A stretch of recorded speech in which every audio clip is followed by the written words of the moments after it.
Welcome to MyNewtNews.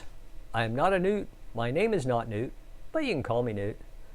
And I've got this article here, The Atlantic, and this is the short version. I did another version, and it was about half an hour long or a little more, and it was suggested to me that it might be a good idea to do a little bit more concise, brief overview of this without reading every word of the article. So that's what this is. And if you like what I'm doing, if you'd hit the subscribe, like, leave comments, whatever works for you, I'd appreciate it. So here we go. The Atlantic. Vladimir Putin has fallen into the dictator trap. Reality doesn't conform to the theory of the rational, calculating despot or despot who can play the long game, by Brian Klaus.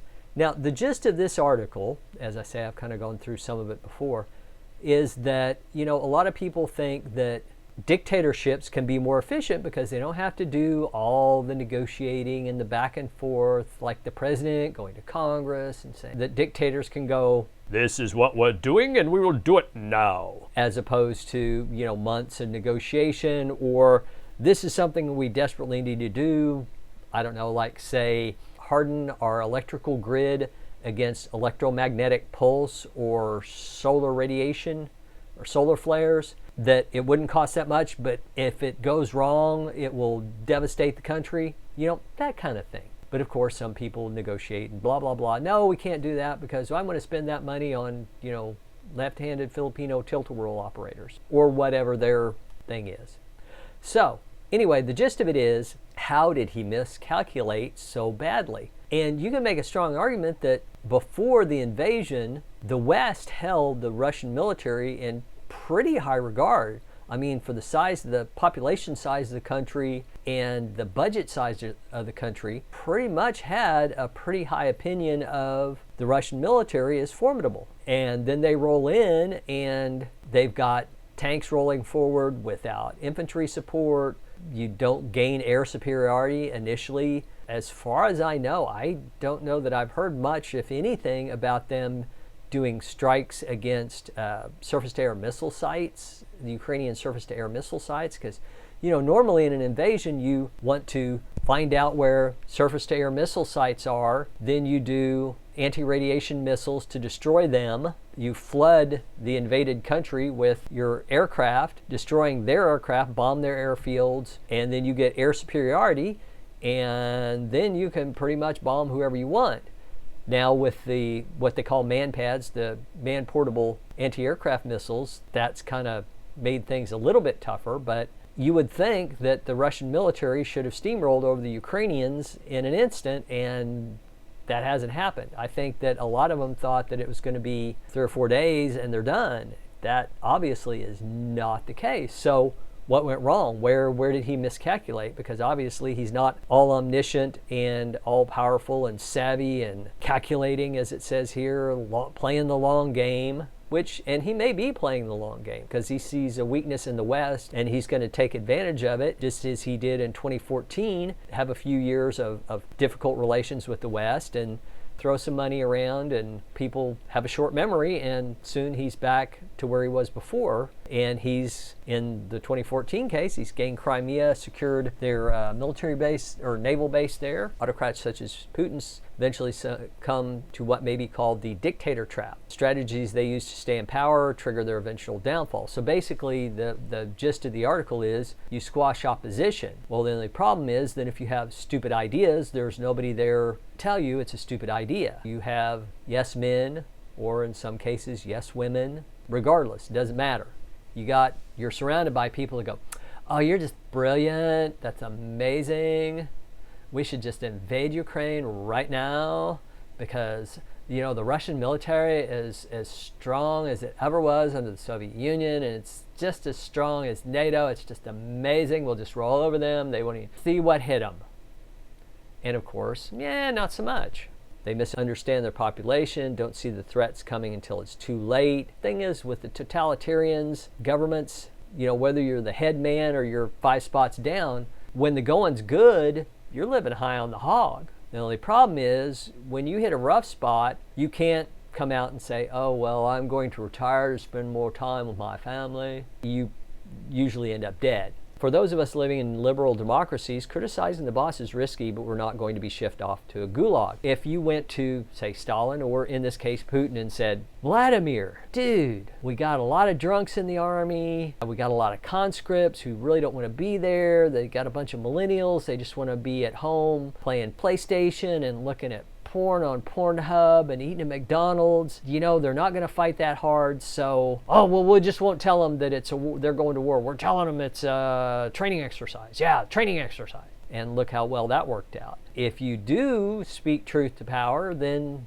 you get bad consequences. And that's true in the West as well as in despotic countries, because people that tell the president no, for instance, Donald Trump had a big ego, wanted to be told that he was brilliant. And if you were in the Trump administration and you were telling him, no, Donald, that's not going to work. That's stupid. That's a crazy idea. You've been listening to those people. You've been listening to Rush Limbaugh again, haven't you? How long is he going to keep that advisor? And I know that hopefully every senior politician has at least one person, be it their wife or their best friend or their aide who's been with him for 40 years. Hopefully, best case scenario, you always have someone that will give you the unvarnished truth, because otherwise you get paranoid, you don't know who to trust, you know that they're lying. And in the article it talks about they do loyalty tests, like Kim Jong-un, that have people say that he learned to drive when he was 3. And then when everybody is saying that and all the public has heard that, then they have to come up with some other absurdity. You have to be so loyal to me that you'll say anything, even if it's patently absurd. Oh, well, the sun comes up in the west because our great leader said so. And then you end up in this crazy dystopian unreality. People don't want to tell you the truth. If it's a corrupt environment, like, say Russia, then they're making as much money as they can, putting in substandard weapons or selling ammunition. There were stories in Belarus of Russian soldiers selling their rifle to buy alcohol. And when your army is selling their rifles to buy alcohol, that's a problem. And I wonder why they're not doing so well in Ukraine. In Russia, the state goes so far as to prevent fake presidential candidates to pretend to oppose Putin in rigged elections. And that doesn't just happen in Russia. The example I use is Bernie Sanders in 2016.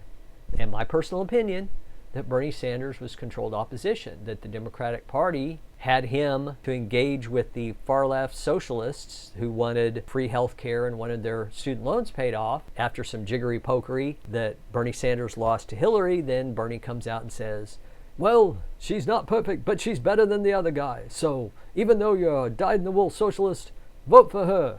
And hopefully the majority of the people, instead of going to the Green Party or just not voting, they would vote for Hillary. And I know that Bernie, the multi-million-dollar socialist, went and bought a vacation home after the elections were over. But I also know that some of Bernie's supporters sued the Democratic National Committee, and the lawyers for the Democratic National Committee in court presented the court with a statement that the Democratic National Committee has no legal obligation to provide a free and fair primary system.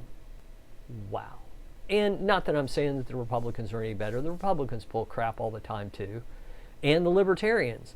In 2016, I live in a state that actually was having a Libertarian primary. And the Libertarians came out and announced their presidential candidate. They had two people running against each other for the nomination to be the Libertarian Party candidate. And the Libertarian Party announced their presidential candidate before my state's Libertarian primary, which means that the people in my state who wanted to vote Libertarian didn't have the opportunity to have any input, and that means that done through backdoor, backslapping, political backroom BS.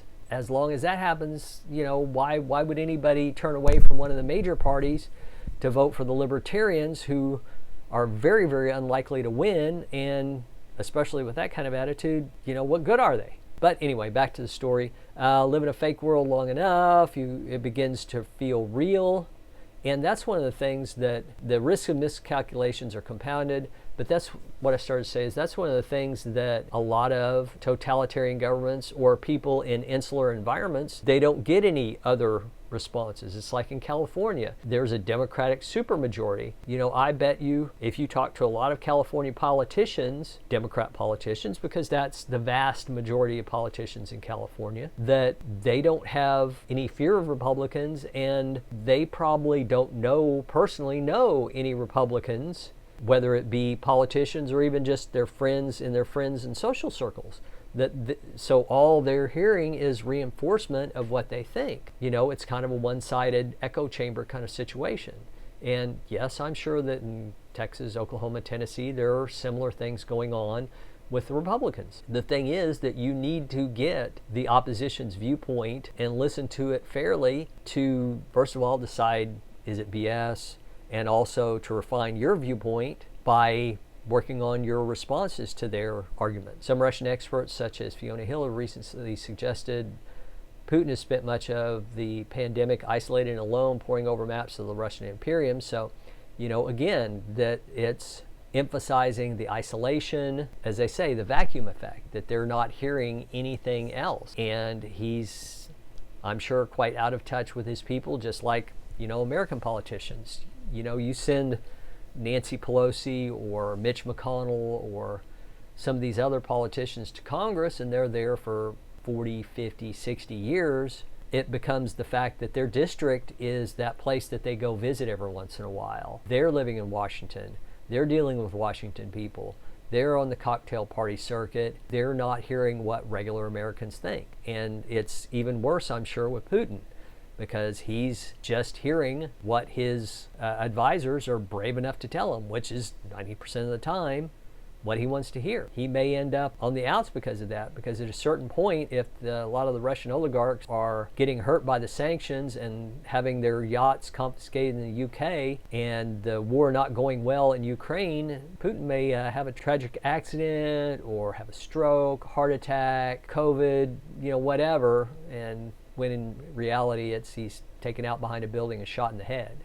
There we go. That's what I've got to say, and I will link in the little box here. There will be a link to the other longer version of this, and thanks for listening. Have a good one. Like and subscribe. Bye.